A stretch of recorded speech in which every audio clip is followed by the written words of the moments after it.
Football ইতিহাসে সেই দুর্লভ মুহূর্ত। লিওনেল মেসি যখন আর্জেন্টিনা জাতীয় দলের জার্সিতে ফেরেন, তখন তা কেবল একটি সাধারণ প্রত্যাবর্তন থাকে না, তা হয়ে ওঠে বিশ্ব রেকর্ডের মঞ্চ। পুয়ের্তো রিকোকে ৬-০ গোলে উড়িয়ে দেওয়া প্রীতি ম্যাচে মেসি নিজেই গোল না পেলেও তার পায়ের জাদুকারি ছোঁয়ায় দুটি গোলের উৎস তৈরি করে। এই দুটি পাসের মূল্য এমনই যে তার নেইমার ডেনোভানদের পেছনে ফেলে আন্তর্জাতিক ফুটবলের সর্বোচ্চ অ্যাসিস্টের নতুন সিংহাসনে বসিয়ে দিল এই আর্জেন্টাইন মহান তারকা। নীরব ভূমিকা পালন করেও মেসি প্রমাণ করলেন কেন তাকে বিশ্ব ফুটবলের শ্রেষ্ঠতম নির্মাতা বলা হয়। তিনি শুধুমাত্র গোলের শেষটা টানেন না, বরং আক্রমণের গোটা নকশাটাই এঁকে দেন।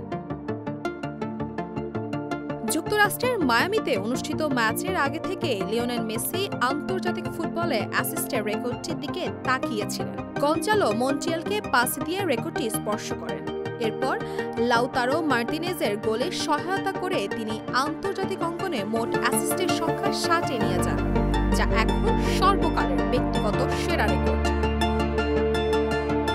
এই রেকর্ডকে আগে দীর্ঘদিন ধরে ব্রাজিলের তারকা নেইমার জুনিয়র এবং যুক্তরাষ্ট্রের কিংবদন্তি ল্যান্ডন ডোনেভান 58টি করে অ্যাসিস্ট করে শীর্ষে ছিল। মেসি তার সাম্প্রতিক ধারাবাহিকতা বজায় রেখে সেই সংখ্যাকে ছাপিয়ে গেলেন।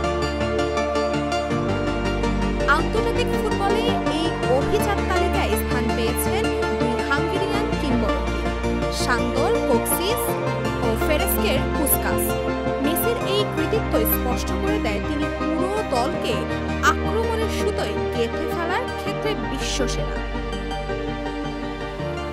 জাতীয় দলের বাইরেও ক্লাব ফুটবলেও লিওনেল মেসির আরেকটি বিশাল মাইলফলকের সামনে দাঁড়িয়ে আছেন।